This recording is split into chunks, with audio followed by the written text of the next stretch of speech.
On se retrouve pour examiner ensemble la deuxième lame de la série Mercure qui porte le numéro 19 et qui s'intitule Argent.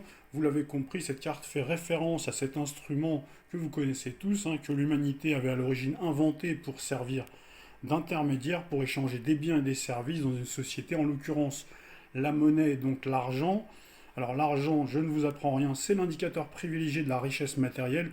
Plus on en possède et plus on a de possibilités de satisfaire ses besoins, maximiser ses désirs et ses plaisirs. Comme le dit le vieil adage, l'argent ne fait pas le bonheur mais il contribue. C'est pourquoi l'argent fait l'objet de nombreuses convoitises et a aussi progressivement été détourné de sa fonction première. Donnez argent! Il faut les donner argent! Bon serviteur, il est devenu chez certains parfois un mauvais maître, encore plus ces 5 dernières décennies, si on se place sur un échelon beaucoup plus global, avec la financiarisation de l'économie notamment. Quoi qu'il en soit, nous sommes bien dans l'univers de Mercure, donc qui est la planète qui symbolise le mieux les échanges, le commerce et la vitesse de la circulation de l'argent. Vous savez que Mercure, c'est une planète extrêmement mobile, c'est aussi le messager, vous savez, Hermès, en référence au messager, dans la mythologie grecque. Alors côté illustration, donc de la lame, pas de pièces de monnaie en or ou en argent à l'horizon, mais plutôt une magnifique corne d'abondance, de couleur, vous le voyez ici, pourpre, avec quelques liserés, vous le voyez ici, liserés vert et également jaune, donc qui laisse couler une flopée de grappes de raisin.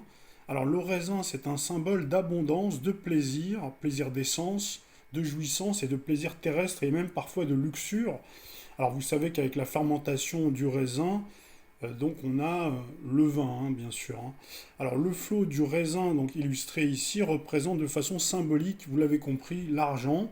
Alors pour comprendre les sources originelles du message, il faudrait faire une incursion du côté de l'histoire de Bacchus, le dieu du vin dans la mythologie romaine, qui est aussi appelé Dionysos chez les Grecs. Voici donc Bacchus, une représentation que j'ai trouvée de Bacchus qui paraît plutôt fidèle donc à la mythologie. Alors, on ne va pas revenir sur tous les tenants et les aboutissants donc de l'histoire de Bacchus. Par contre, il est important, il me semble, de garder en tête certains éléments liés à l'histoire de Bacchus pour bien comprendre cette carte, puisque cette divinité-là, vous l'avez compris, est sous-jacente justement.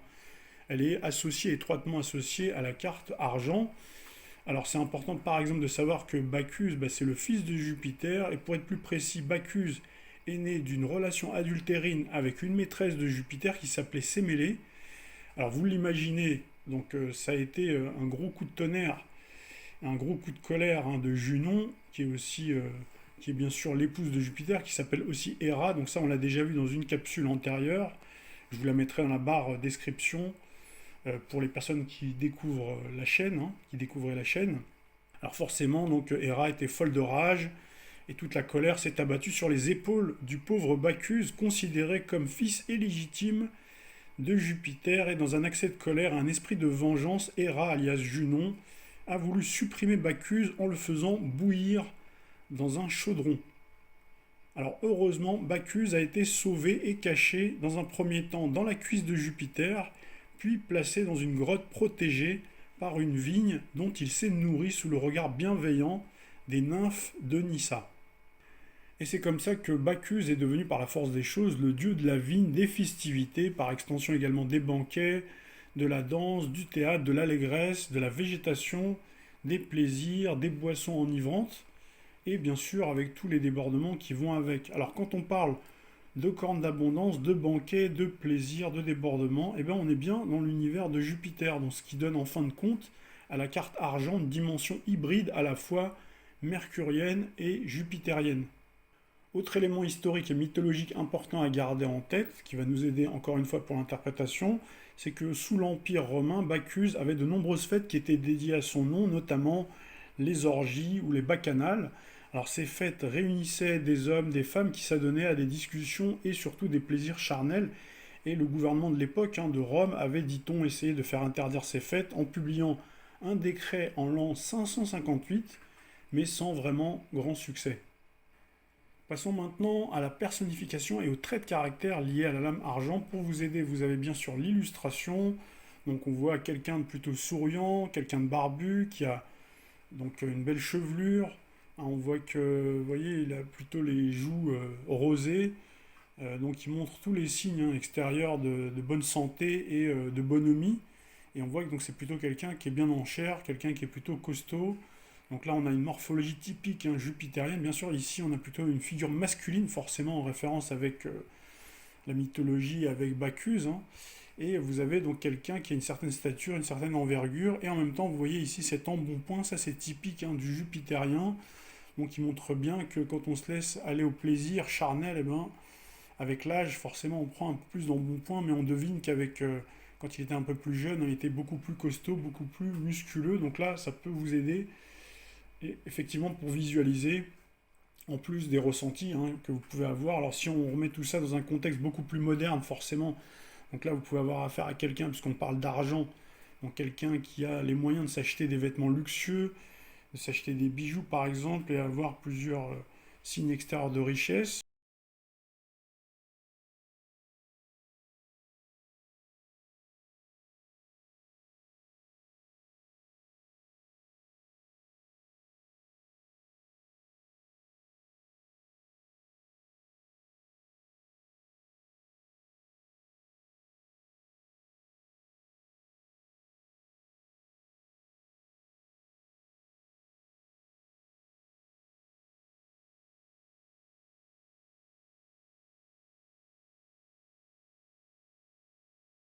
Davantage sur l'aspect physique, mais on va passer tout de suite au trait de caractère et à l'état d'esprit associé à la carte argent. Si vous tirez cette carte-là, vous avez forcément affaire à quelqu'un qui est intéressé par les affaires d'argent, quelqu'un qui peut baigner dans un environnement où on brasse beaucoup d'argent, une personne fortunée ou en tout cas quelqu'un qui a une certaine aisance matérielle, quelqu'un qui jouit d'une certaine aisance financière ou en tout cas une personne qui a une ambition donc sur le plan financier pour gagner plus d'argent si jamais il n'en avait pas encore.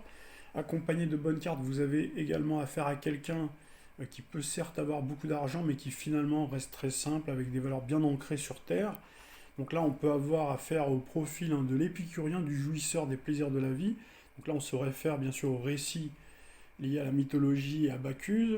Alors si vous tirez cette carte-là, vous pouvez avoir affaire à quelqu'un de sympathique, sociable, communicatif, quelqu'un de protecteur, qui a l'esprit d'un philanthrope, d'un mécène, donc qui aime bien investir dans des causes nobles et justes, quelqu'un d'optimiste, chanceux, qui comme Bacchus en cas de pépin, dans les raisins, parvient à se sortir d'affaires in extremis. D'ailleurs, vous avez ici le trèfle à quatre feuilles sur l'embout donc de la corne d'abondance. C'est vrai que je ne l'ai pas dit tout à l'heure dans la description de la carte. Alors, vous pouvez avoir quelqu'un d'optimiste, d'insouciant également. Entre insouciant et optimiste, il n'y a qu'un pas parfois qu'on franchit avec aisance. Avec cette carte, on a forcément également le profil du fêtard, qui est adepte des soirées beuverie en bonne compagnie par exemple. Quelqu'un aussi qui peut être envahissant, sans gêne, qui peut manquer parfois de délicatesse, qui peut être grossier, si on force bien sûr un petit peu plus le trait avec l'accompagnement par exemple de certaines cartes, et selon comment vous ressentez les choses durant le tirage. Et avec des cartes négatives, en revanche, on peut avoir affaire à quelqu'un qui fait étalage de ses signes extérieurs de richesse de façon ostentatoire, et donc quelqu'un finalement de très matérialiste. Entouré de l'âme saturnienne par exemple, fatalité ou stérilité, vous pouvez avoir affaire à quelqu'un de riche, mais également pingre et superficiel. Sur l'interprétation générale, donc les idées à garder en tête, donc si vous tirez cette carte-là, on parle d'abondance dans de nombreux domaines, donc ça peut être matériel en argent ou également en projet, une certaine aisance, de la richesse matérielle, culturelle ou spirituelle, des gains, des ressources, de la bonne récolte. En tout cas, on récolte ce qu'on a semé, de la bonne fortune, de la chance, on est optimiste et on est plutôt épicurien, voire hédoniste. Passons maintenant au domaine sentimental. Alors si vous-même ou votre consultant êtes célibataire et que vous tirez cette carte-là, vous n'avez en général que l'embarras du choix, vous avez plus le choix que l'embarras, et vous avez pléthore de courtisans ou de courtisanes et de prétendants qui se bousculent à votre balcon et à votre portillon. Donc là, vous pouvez faire plein de rencontres très intéressantes, très enrichissantes, dans tous les sens du terme. Quand on parle d'enrichissement, ça peut être également sur un plan culturel, mais bien entendu, vous pouvez faire une rencontre avec une personne fortunée, où il peut y avoir une future liaison qui se dessine avec un bon parti. Vous pouvez faire une rencontre ou des rencontres lors d'une fête ou d'un banquet, lors d'une soirée autour d'un bon vin, une soirée arrosée. Avec cette carte, on peut multiplier les aventures et profiter des plaisirs charnels avant tout sans pour autant se fixer. Et avec des cartes négatives, le célibataire donne de l'argent ou des cadeaux pour recevoir de l'amour ou avoir des rapports sexuels avec une personne. Si vous-même ou votre consultant êtes maintenant en couple et que vous tirez cette carte-là, donc ça veut dire que vous avez la possibilité de gagner plus d'argent au sein du couple, ou en tout cas d'être à l'aise à un moment donné de votre vie financièrement si vous ne l'êtes pas déjà. Avec cette carte-là, vous manquez ni de projet ni d'activité. Les partenaires sont plutôt généreux l'un envers l'autre, hein. Ils se montrent volontiers leur affection, leur tendresse, leur amour. Donc là, il peut y avoir de l'abondance, hein, dans les activités, on ne s'ennuie pas. Il peut y avoir également une abondance au niveau des enfants, hein, des possibilités de procréer, des potentialités en tout cas de procréation intéressantes, puisque c'est des questions qui reviennent régulièrement. Est-ce que je vais avoir des enfants si je suis en couple? Et donc avec cette carte-là, pas de doute, surtout si elle est entourée de cartes jupitériennes et de cartes vénusiennes. Donc là, ça veut dire que vous pouvez prédire qu'il y aura donc une union avec plusieurs enfants. Avec cette carte-là, vous pouvez également avoir affaire à un mariage ou une union intéressée, reposant d'abord sur les avantages matériels de l'un des deux conjoints, donc qui apporte à l'autre, hein, par exemple, hein, avec des cartes négatives. Donc ça veut dire que l'un des deux conjoints est soit trop envahissant ou carrément absent. Donc on peut avoir quelqu'un qui est un petit peu trop avec les copains, par exemple, dans des beuveries, dans des pubs, dans des bars, qui abuse par exemple de l'alcool. Et avec la carte par contre trahison, il peut être question de relations adultérines, avec un risque, hein, comme dans la mythologie, d'avoir un enfant avec sa maîtresse, et bien sûr avec toutes les conséquences qui vont derrière, c'est-à-dire la vengeance de la conjointe. Passons maintenant au domaine professionnel. Avec cette carte-là, vous trouvez facilement du travail, qui est en général plutôt bien rémunéré. Donc là, il y a la signature d'un gros contrat qui ramène beaucoup d'argent, que ce soit en tant que salarié ou indépendant. On a une multitude d'offres et d'opportunités d'emploi, associées à des lames comme le changement ou l'inconstance. Ça veut dire on va occuper plusieurs postes, hein, de nombreux postes, on change souvent, mais l'avantage c'est qu'on en ressort avec une expérience très riche professionnellement et qui s'en ressent forcément dans un CV présenté à l'employeur qui est plutôt assez long. Mal accompagné en revanche, on a quelqu'un d'un petit peu trop dispersé pour trouver un emploi, et on peut être aussi difficile, hein, c'est-à-dire à rechercher le mouton à cinq pattes et rechercher l'opportunité absolue, la mieux rétribuée. Pour les personnes qui sont déjà en emploi, on occupe un poste qui permet de gagner beaucoup d'argent, voire d'être riche. Il y a forcément une augmentation de salaire et plus d'argent à la fin du mois, une prime, de l'intéressement, des participations dans l'entreprise, donc qui sont intéressantes, qui sont avantageuses. L'emploi occupé est riche par des expériences humaines et le nombre de compétences sollicitées. On a également une abondance dans les idées qu'on peut présenter dans son équipe ou auprès de sa hiérarchie pour faire avancer l'entreprise. Cette carte favorise le travail en équipe, surtout si elle est associée avec une carte comme le départ ou d'autres lames de la série Jupiter qu'on verra un petit peu plus tard.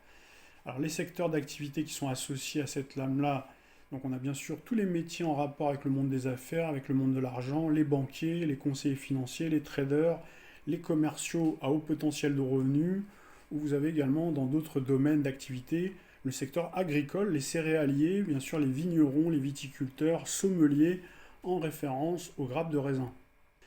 Dans le domaine financier, votre situation financière va s'améliorer si elle n'est pas déjà très avantageuse. Vous avez en général une belle aisance dans le domaine financier.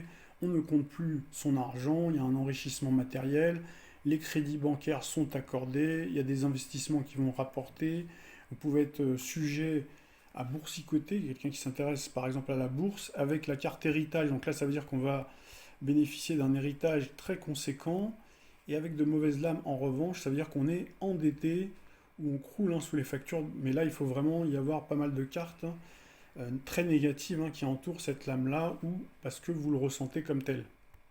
Finissons enfin avec le domaine de la forme, du bien-être et de la santé. Si vous tirez cette carte-là, vous êtes plutôt en bonne santé, ou votre santé va s'améliorer, vous avez un état d'esprit plutôt positif, vous avez également de nombreux moyens sur le plan financier, matériel, suffisamment d'argent pour vous entretenir, garder un bon niveau de vie et faire appel aux meilleurs spécialistes pour garder la forme et la santé, avoir par exemple les meilleurs médecins, les meilleurs remèdes en cas de pathologie, en cas de maladie. Si cette lame est entourée de cartes négatives et que la question tourne autour de la forme et du bien-être, il faut songer à ne pas forcer sur les douceurs ou sur la boisson, sous peine justement d'embonpoint, de cholestérol, de problèmes hépatiques. Et vous pouvez également être sujet aux addictions à la nourriture et à l'alcool avec cette carte-là, si, et bien sûr, elle est mal entourée, si elle est entourée de cartes extrêmement négatives.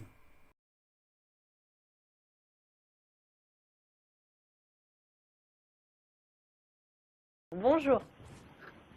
Bonjour, je suis Brigitte. Brigitte, bonjour ma chère Brigitte. Alors, donnez-moi votre date de naissance, s'il vous plaît. Alors, le 11 septembre 62.